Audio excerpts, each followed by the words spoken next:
കുർത്തകളടക്കമുള്ള സമ്മാനങ്ങൾ താൻ നൽകിയെന്ന പ്രധാനമന്ത്രിയുടെ വെളിപ്പെടുത്തലിന് മമതാ ബാനർജിയുടെ മറുപടി. ഞങ്ങൾ അതിഥികൾക്ക് മധുരപലഹാരങ്ങളും സമ്മാനങ്ങളും നൽകുമെങ്കിലും ബിജെപിക്ക് ഒരു വോട്ട് പോലും നൽകില്ലെന്നായിരുന്നു മമതയുടെ മറുപടി. ഹൂഗ്ലിയിൽ നടന്ന തെരഞ്ഞെടുപ്പ് റാലിയിൽ നരേന്ദ്രമോദിയുടെ പേര് പരാമർശിക്കാതെയായിരുന്നു മമതാ ബാനർജിയുടെ പ്രതികരണം.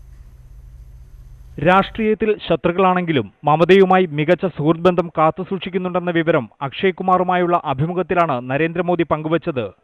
എല്ലാ ശത്രുതയും മറന്ന് ദീദി വർഷം തോറും കുർത്തകളും മധുരപലഹാരങ്ങളും അയക്കാറുണ്ടെന്നുമായിരുന്നു വെളിപ്പെടുത്തൽ. എന്നാൽ അതിഥികൾക്ക് മധുരപലഹാരങ്ങളും സമ്മാനങ്ങളും നൽകുന്നത് ബംഗാളിന്റെ സംസ്കാരമാണ്.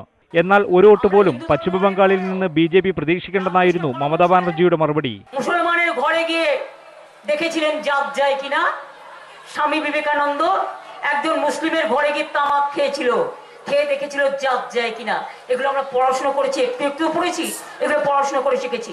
മോദിയുടെ വെളിപ്പെടുത്തൽ തൃണമൂലും ബിജെപിയും തമ്മിലുള്ള രഹസ്യബന്ധത്തിന്റെ സൂചനയാണെന്ന് കോൺഗ്രസ് നേതാക്കൾ വ്യാഖ്യാനിച്ചിരുന്നു.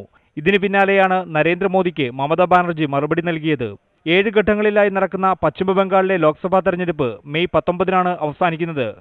National desk, news 18.